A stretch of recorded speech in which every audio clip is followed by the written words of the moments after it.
Good. All right. We call to order the Dayton Zoning Board of Appeals regular meeting here on June 24th, 2025. It is 7:01. If you could please stand for the Pledge of Allegiance. Pledge allegiance to the flag of the United States of America, republic for which it stands, one nation, under God, indivisible, with liberty and justice for all. All right, so in attendance, we have myself, Zachary Karen, chair of the board. We got Greg, vice chair, Dave Phillips, Elise Vincent, and we have a few on Zoom. We have, Carrie, if you just let us know who officially who's on Zoom tonight. Jonathan Gale, Board member. board member, Council Marguerite Mitchell, And some members of the public, I think. Zoom. and our town administrator. Yep.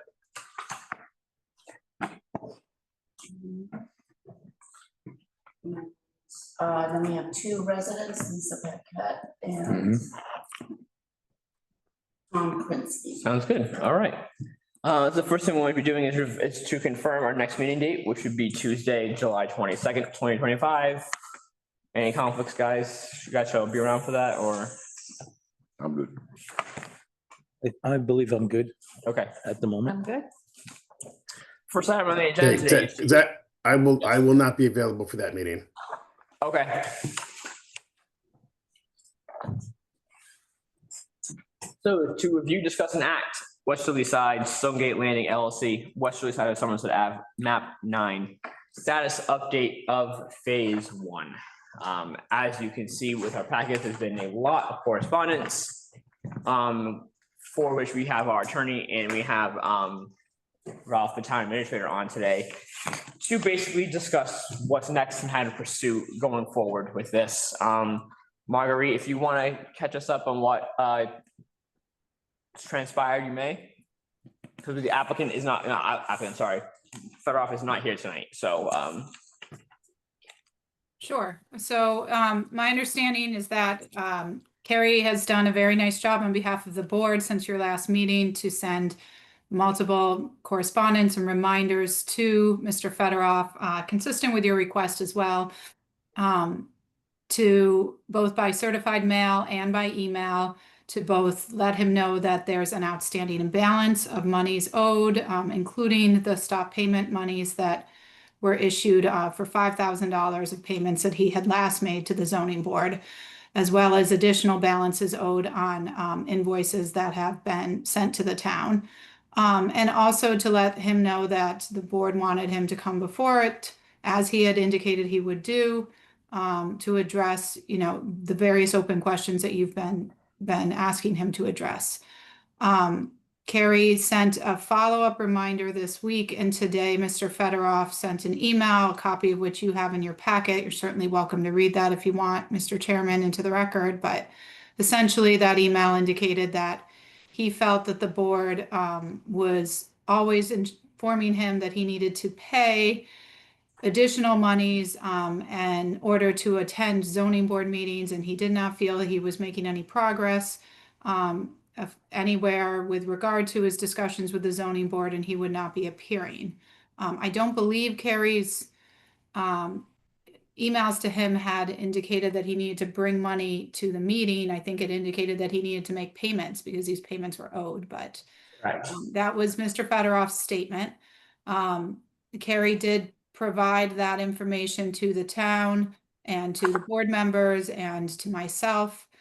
Additionally, Carrie received today a second email from an abutter or from a resident in the development who advised that he had some concerns with regard to the potholes in the roadway. She had previously received an email from a resident in the property who had concerns with the entryway to the property and the visibility in the sight line due to some overgrowth of various brush at that entryway, at that entranceway.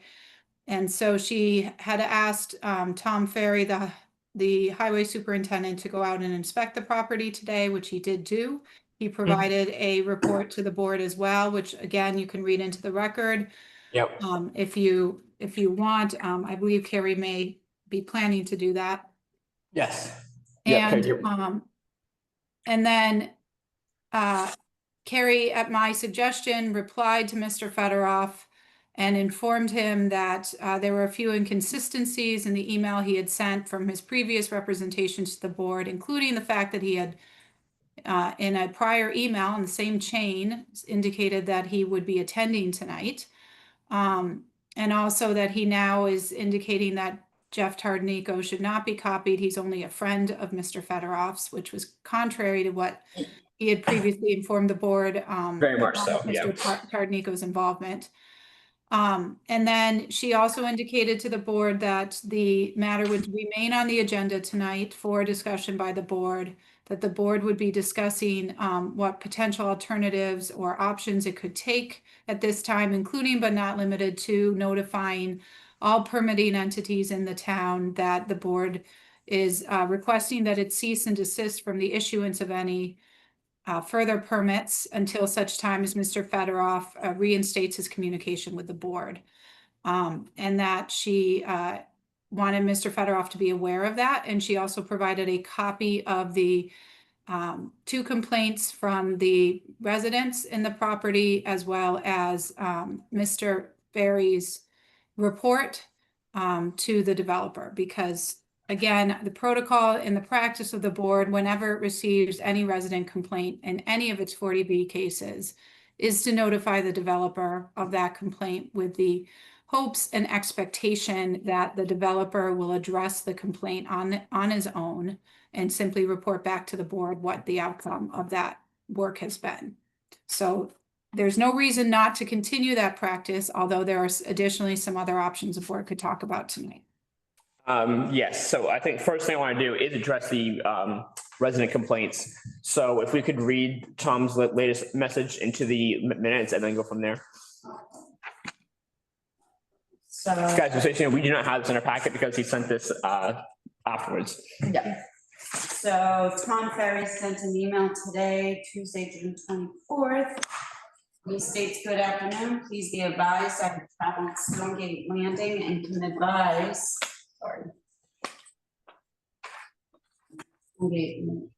and can advise that the roadway from Center Street, brush needs to be trimmed back from the roadway, both for visibility and to increase the width of the travel lanes. Also, the side of the roads throughout the development needs to be mowed where there is no occupied house lots.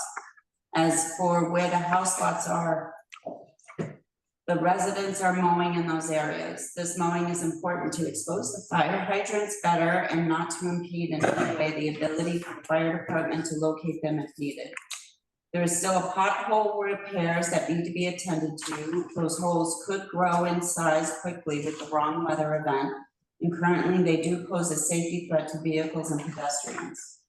It is my understanding there are complaints to the current roadway condition, and I suggest that they are addressed in the near future.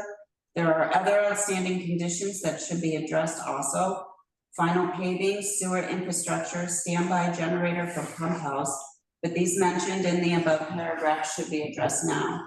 I would like to have a discussion to the completion of this project and to finish well, both for the residents living there and for the developer. At this time, there doesn't seem to be a good plan or direction. I would like to thank the planning board, the zoning board, for their efforts. This particular project has seen many zoning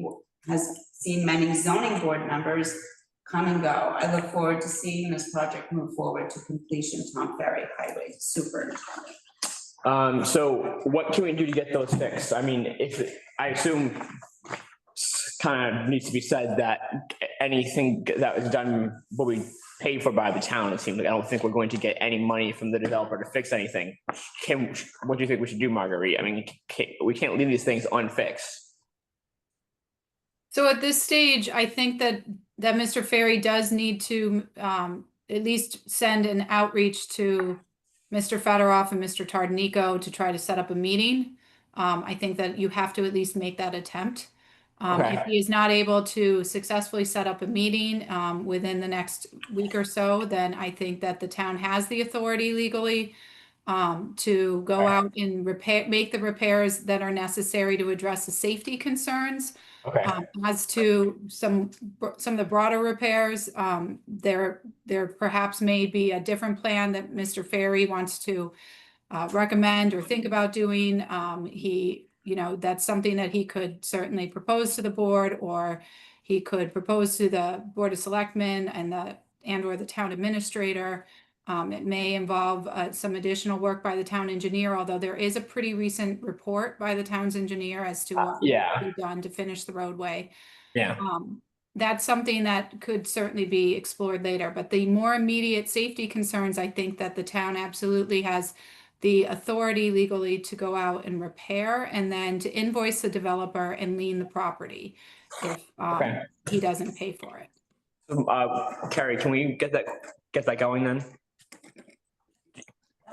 The town administrator's on tonight, so I'm not sure that this has to come necessarily from the zoning board per se. I think that the town administrator has the ability to work with the board or on behalf of the board to Okay. coordinate this with Mr. Ferry, unless he'd prefer not to. I want to do, I think there's definitely discretion in how the town approaches this. Okay, so Ralph, whenever you're ready.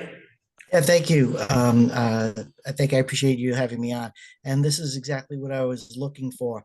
We received the complaints. I've had communication with Carrie on how do we resolve this. And I know that Mass General Law does not allow, in general, does not allow us to expend public funds on private roads, which this is.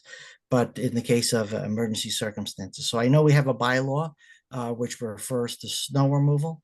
And it's my understanding that in the past, when the town has removed the snow and has invoiced Mr. Fedorov, it has been paid. I was just again seeking guidance from the ZBA and council as to what our next steps are. And I think I could articulate to Mr. Ferry on behalf of the ZBA that one, reach out to him, Mr. Fedorov, and his associate. Then give them a timeline, and if that timeline is not completed, I'll direct Mr. Ferry to take care of those immediate great. safety. So Yeah, I think that's the piece that needs to be addressed right now. And then the longer term options really need to be explored further for the very reasons that the administrator said. Yeah, Zach, this is Jonathan. Yep. And I think if I can throw my 2 cents in for a minute, Yep. I think a couple of things need to be thought about here for a minute, which is this is a 40B development still under development. And what I mean by that is the state still has some say and control potentially over what Fedorov may be able to be forced to do, and or what the state may, and I use that word, be able to step in and help mitigate or pay for. The monitoring agent, Veronica Truell, has asked to be involved in this process going forward because of the situation that the town finds itself in with Mr. Fedorov, which is obviously he's behind on the 53G account. Separately, we have the property tax issue. He's also potentially tried to sell phase 2 privately, separately, which was declined, probably could have been because of the things being dealt with phase 1 right now. But the monitoring agent should be brought into this process because that will determine for us to what extent the state can get involved with Mr. Fedorov and or mitigate, as I said, potentially some of the costs back to the town. If he ultimately, we can bill him, but if he doesn't have the money and if he does, go south, then we're not going to get anything. And I think it's important to bring the state into it because they still hold some of the keys, so to speak, to what's going on. Margaret, what are your thoughts on that? I mean, I'm more than happy to have the board hear from Veronica Truell. I think that there's definitely, it would be useful to hear what if she believes she could do. My memory from the last time she came forward was that she was trying to work to support the residents and develop and making the homeowners association operational. Yes. If she, that's a private issue between the homeowners and Mr. Fedorov, obviously, and certainly any support that they can get is always going to be appreciated. If she believes that she has some abilities to control Mr. Fedorov beyond, again, beyond what has already happened. I don't disagree that Mr. Fedorov attempted to try to find a way to sell or change who the owners were for phase 2, but he did do that through a process with the board that ultimately was withdrawn. So he filed an application with the board that was ultimately withdrawn. He needs building permits to be able to continue building this development.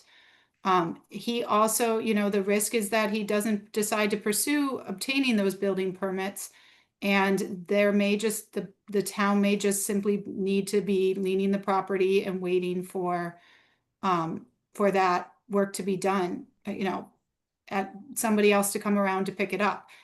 Perhaps though, what the monitoring agent could do is they may be able to locate some developer who's interested in completing this project. Right, that's true.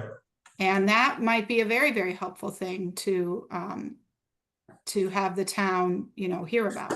So if you wanted to invite her to a future meeting, I'd be happy to talk to her ahead of time or talk to her at that meeting. Yeah, let's do that. So let's, I think Marguerite is not available for the July meeting. So it would be at least the August. that's fine. Does it make sense to invite her to the August meeting? And because I have general communication with her, I'm happy to reach out unless you'd rather have someone else reach out, Zach. Or does it make sense to potentially set up a meeting with the monitoring agent first, and yourself as the chair perhaps, and the town administrator privately to see what direction she would recommend to go first? That's not a bad idea.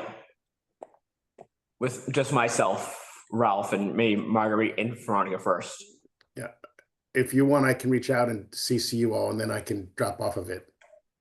Yeah, the other piece that I would say is that I know you keep mentioning the state, but I believe that Veronica works for a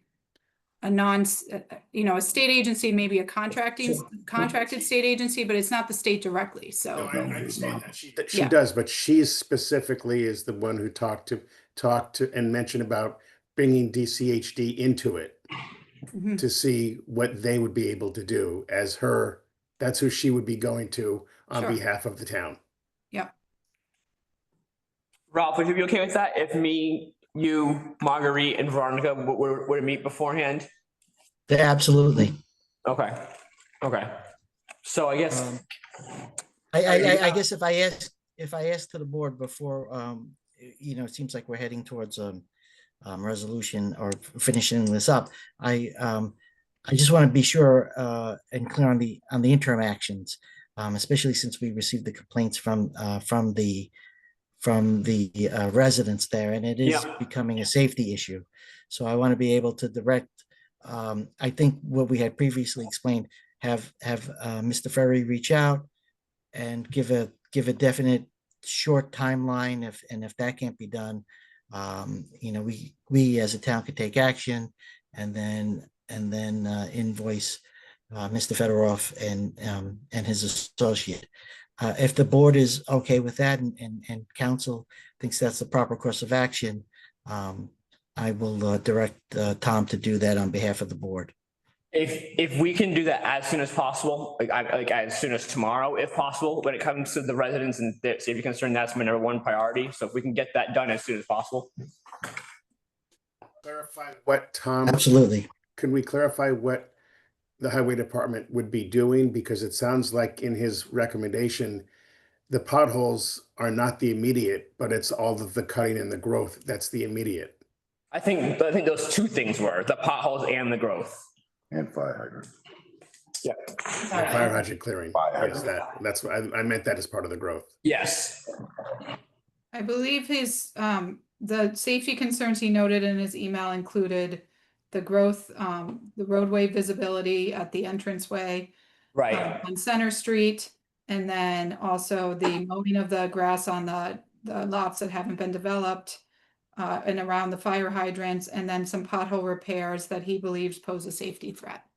Mr. Fedorov has repaired potholes fairly recently when he's been made aware of them. So if Mr. Ferry, and he, he's also met with Mr. Ferry, so he perhaps might be open to meeting with Mr. Ferry on the site. Mr. Ferry could walk the site with him and point out all the safety issues that he needs to address immediately. And that would be the most appropriate way to get this resolved. If that's not possible and Mr. Ferry is able, and I would really encourage him to document his attempts to reach out to Mr. Fedorov and also have him put in writing the deadlines that he has imposed, then at that point in time, the town can go in and do that work that he's identified needs to be done. Okay. Zach, I will send an email, if it's okay with you, to Veronica Truwell, and to all of you, to really do the introductions and make it clear in that email also that I will not be part of that process, but I will send that out to everyone tomorrow, so we can get the process going, if that's okay with you. Yep, that's fine. Myra, is there anything else you can think of? So again, my other suggestion would be that the town or the board take a vote to authorize Carrie to send a letter to all permitting entities of the town. So that would at minimum include the building department, the water district, the sewer commissioners, Board of Health, Conservation, with a copy to the town administrator and to the Board of Selectmen, indicating that the board is looking to have them cease and desist the issuance of any further permits from for the Stonegate Landings development until such time as Mr. Fedorov has returned to communicating with the Zoning Board of Appeals. And I know that's it's a harsh letter to impose. But we're at that stage. I think you're at that point, and And we have to. I would recommend it at this stage. I mean, I know we talked about it a few months ago and we had said maybe not yet, but we have to do that now. It's at that point now. I think that should actually be done through a vote of the board, though, to be proper. Okay, so then I will make the motion that we send a letter to all the necessary town boards. Also to make sure the selectmen are on that, as well as the town administrator, that the Dayton Zoning Board of Appeals is looking to put a cease and desist on any permits granted to Fedorov until the communication has been brought up to speed, or the monetary aspect. I would just say the communication returns to the Zoning Board of Appeals. Okay. Until he returns to the Zoning Board of Appeals. Mhm. Is there a second? Mr. Chairman, Greg Logan, I'll second that. Any discussion? All in favor? Aye, Aye. Zachary Karen. Got it. Do a roll call. Yep, aye, Zachary Karen. Hi, Greg Logan. Hi, David Phillips. Hi, Elise Vincent. Hi, Jonathan Gale. All right, did Sue come on? I saw someone come on just address his iPhone. I thought maybe that was her. His I, oh, it's I for iPhone.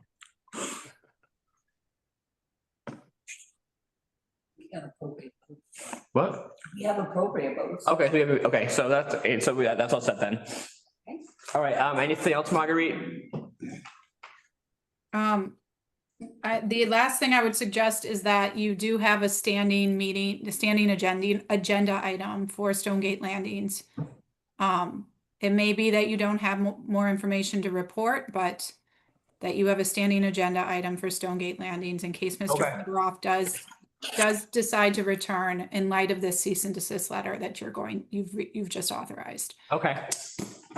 So I do have one question. In that letter that we're issuing to the town department, should we be CCing Mr. Fedorov as well?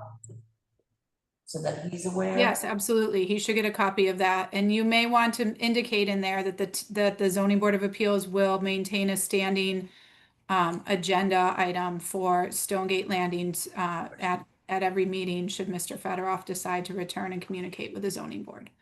Okay. Before I let them go, but before we no longer need Marguerite and Ralph, I know that they are members of the public on this night's call. I think I would assume specifically for this. Is there anything that they would, if they have anything that they want to address, especially if they're different than things that we've already talked about? They certainly can. I know we have a few on there.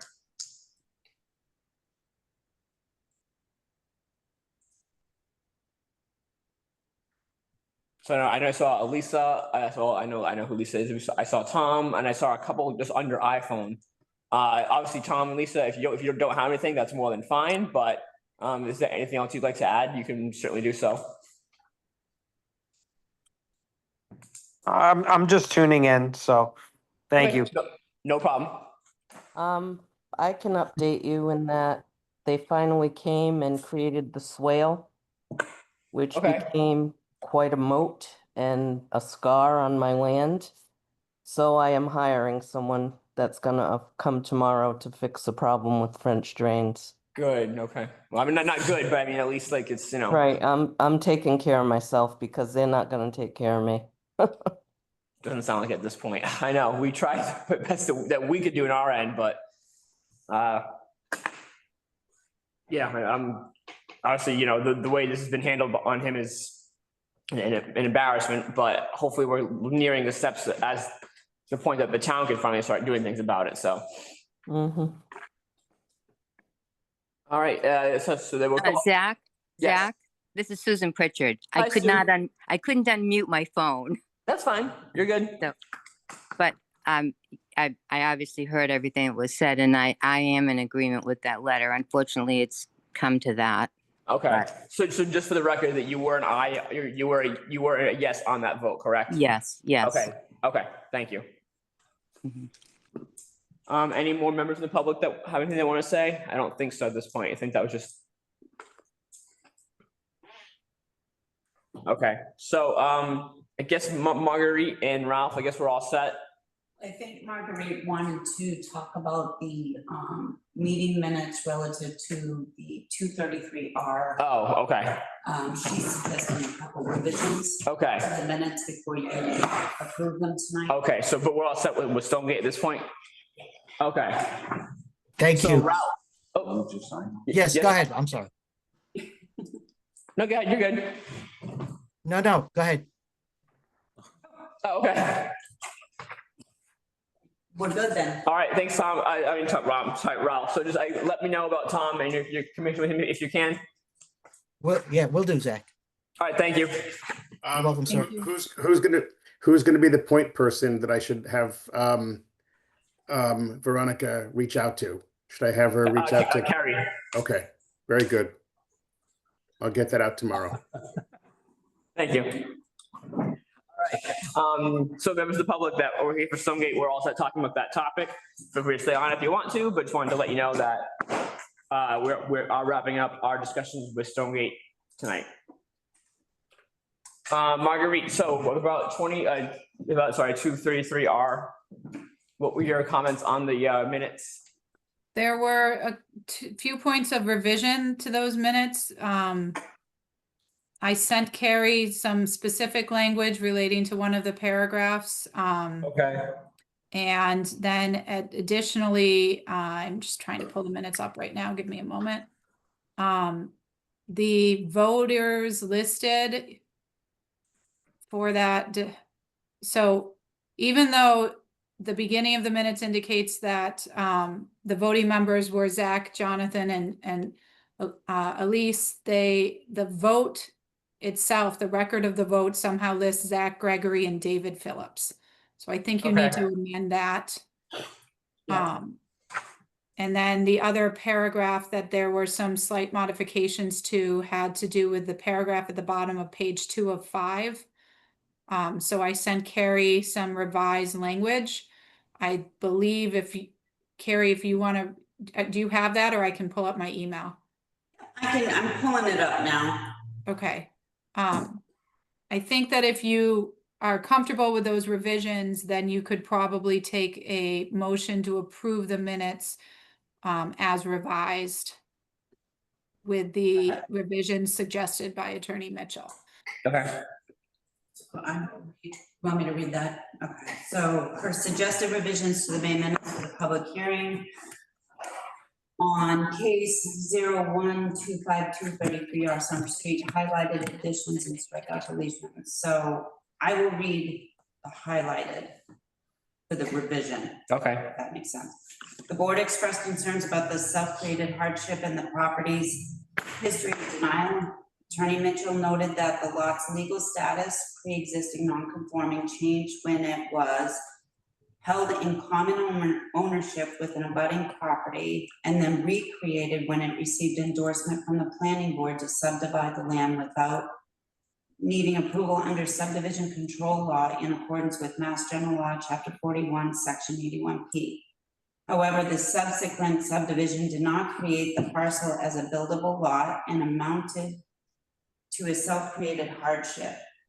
Attorney Mitchell further explained that while the property has an illegal structure, the self-created hardship for subsequent subdivision in 2003 meant the variance request could be denied. Upon the request of Clerk Jonathan Gale seeking an updated plan detailing information about driveway placement, fire apparatus, turnaround space, and utilities, the board determined updated plans are unnecessary. Attorney Mitchell clarified that the address issue is not a legal barrier to proceeding with the case and that it is not the board's authority to determine the address. Okay. So I'll make the motion that we approve the meeting minutes from May 27th, 2025 as edited, as amended, sorry, with the edits that Carrie just read. So moved. All right, as well as, there was 2 amendments, right? Yes. Okay, Yep. I'll second that, Mr. Chairman. Greg Logan. Any discussion? All in favor? Aye, Zachary Karen. Aye, Greg Logan. Aye, David Phillips. Aye, Elise Svensson. Hi, Susan Pritchard. Susan at that meeting? I don't remember. She doesn't need to be at the meeting. She just needs to approve the minutes being corrected. I actually was on Zoom at that meeting. Okay. Okay, all set. All right, public input in correspondence, anything? Oh yeah, Margaret, you're all set, sorry. That's okay. I just want to make sure you are meeting in August. Is that right? Yes. Okay, and I'm trying to double check the date. Sorry. I have August. I don't actually have a meeting in August because you usually don't meet in August. So do you want to then switch and then maybe not have a July meeting? If John can't go, do we have anything coming up on the agenda? We do. That would be July 20, that would be August 26th, is that right? No, it doesn't matter. We have an application coming forward anyway. It doesn't matter. Sorry. Okay. So So yes, just to confirm, the August meeting will be August 26th. August 26th, your meeting? Okay. Yep. I'm We just know it. triple checking that I haven't had a conflict arise. Okay. Nope, I am available and I'm going to make a note to hold that. Thank you. Thank you. Okay, so I'll see you all in August. I hope you all have a nice summer. Thank you, you too. Thank you. Okay, bye. All right, any correspondence or anything like that, guys? Zach, you missed Surplus. Thank you. surplus. We have one more agenda item is to discuss the vote on the surplus equipment disposal. On our minutes, we do have listed the HP ProDesk 400 hard drive as well as the ViewSonic LED monitor. We have recently been advised to not consider the disposal of the hard drive yet and make a motion to just vote on the disposal of the monitor. So Is moved. there a motion? Jonathan. Yes, John. No, I he, said so moved. Oh, is there a second? Second. Any discussion? All in favor? Aye, Greg Logan. Aye, Zachary Karen. Aye, David Phillips. Aye, Elise Svensson. Hi, Jonathan Gale. Hi, Susan Pritchard. Sorry, Sue. That's okay. All right. Is there a motion to adjourn? Motion to adjourn. Is there a second? Denied. Don? I'll second that, Mr. Chair. Sorry. Exactly, Karen. We'll fill the pothole with that Roll call. monitor. Go ahead. Susan, are you okay with adjourning? Oh, yes, yes. Jonathan is too. Okay, all right, we're good. Have a good night, everyone. Good night, everybody. Fill that pothole with that monitor.